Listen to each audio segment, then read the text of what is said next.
Every action has an equal and opposite reaction. మనం స్కూల్లో Newton's third law గురించి చదువుకున్నాం కదా. ఇప్పుడు అదే కాన్సెప్ట్ ని క్రైమ్ థ్రిల్లర్ కి అప్లై చేస్తే ఎలా ఉంటుంది?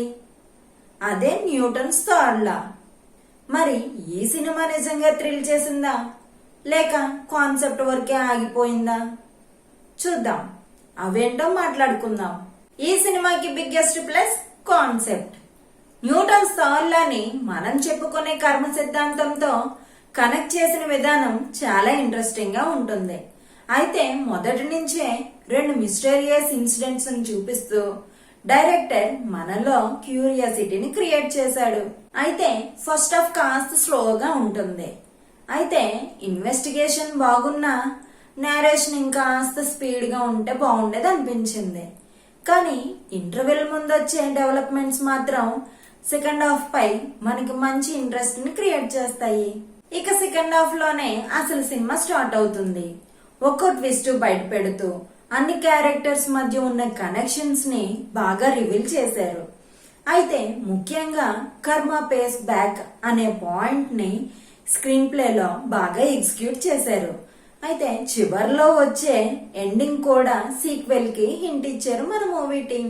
సుమన్ చాలా సెటిల్ పర్ఫార్మెన్స్ ఇచ్చారు. పోలీస్ ఆఫీసర్ పాత్రలో చాలా నేచురల్ గా కనిపించారు. త్రినాథ్ వర్మ, గౌతమ్ పండిట్ వారి క్యారెక్టర్స్ ని బాగా చూపించారు. అయితే షెల్లీ కుమార్ కూడా ఎమోషనల్ సీన్స్ లో అందరినీ బాగా ఆకట్టుకున్నారు. జగపతి బాబు గారి పాత్ర చిన్నదే అయినా డీసెంట్ ఇంపాక్ట్ ఉంటుంది.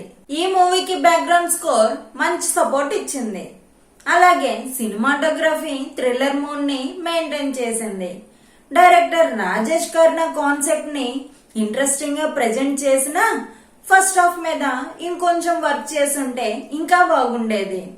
అయితే సెకండ్ హాఫ్ లో ఒక సాంగ్ అన్నెసరిగా అనిపించింది. ఓవరాల్ గా న్యూటన్స్ థర్డ్ లా ఒక decent crime thriller. Slow narration ని కాస్త అడ్జస్ట్ చేసుకోగలిగితే కాన్సెప్ట్ ట్విస్ట్లు సెకండ్ హాఫ్ మనల్ని డెఫినెట్ గా ఎంగేజ్ చేస్తాయి. ముఖ్యంగా థ్రిల్లర్ లవర్స్ కి వన్ టైం వాచ్. మరి ఈ రివ్యూ మీకు నచ్చితే లైక్ చేయండి, షేర్ చేయండి. ఇలాంటి హానెస్ట్ మూవీ రివ్యూస్ కోసం మన బాబాయ్ అబ్బాయి ముచ్చట్లు ఛానల్ ని సబ్స్క్రైబ్ చేసి పక్కనే ఉన్న బెల్ ఐకాన్ ని ప్రెస్ చేయండి. మళ్ళీ ఇంకో రివ్యూతో కలుద్దాం. ఉంటాను మరి.